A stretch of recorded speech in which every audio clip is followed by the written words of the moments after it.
We have to change our mission if we're going to succeed in protecting nature. And we have to be clear that protecting nature is about helping people, because people need nature to thrive.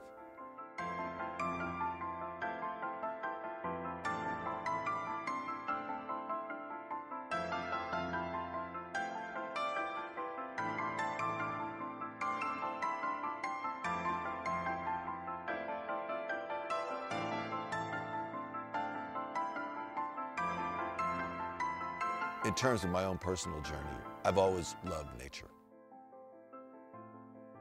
This little piece of land is where my parents came in the mid-1960s. I've spent every summer in those mountains. It's what got me into this work and this life that I live. For 23 years, we have focused on protecting biodiversity. We are built upon a grail that all species need to be protected. That has not shifted. In just the past decade, working with our partners, we have protected more than 100 million hectares around the world, an area bigger than Massachusetts, California, and Texas combined. That's enormous. But as I began to look at the scale of loss to nature, and as I began to understand that with the billions of people wanting to enter the middle class, and the way development was taking place, and the emergence of climate change as a systemic threat, we had to broaden what we did from just taking care of nature to taking care of people. Unless we focus in on changing the way development operates, all of our conservation successes will be consumed by short-term needs and will not be sustainable. What we have to do now is we have to make the protection of nature a core ingredient of development.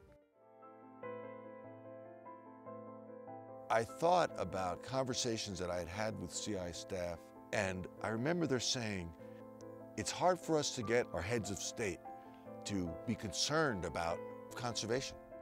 But when you begin to talk to leaders around the world about this new mission that conservation is what they need to do for the well-being of their people, their response is, that's what we're interested in.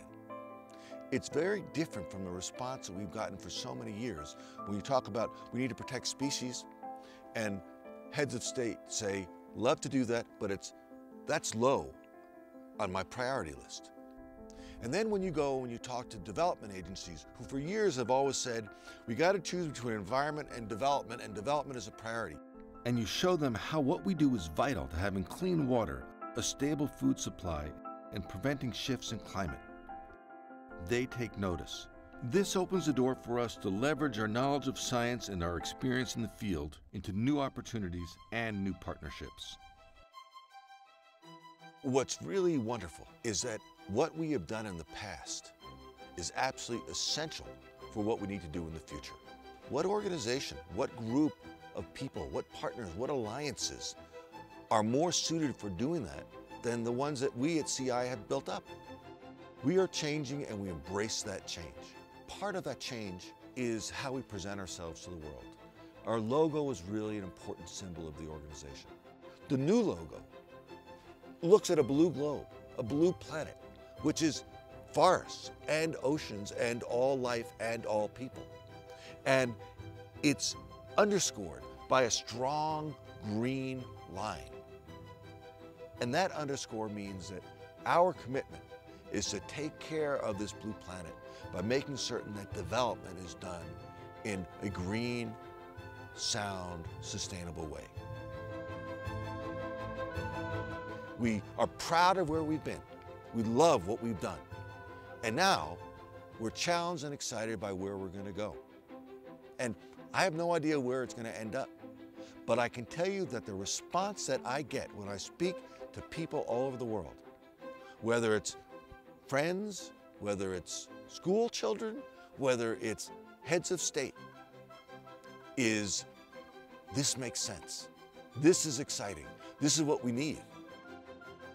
It's a moment of awakening, and that's what we need to rise to.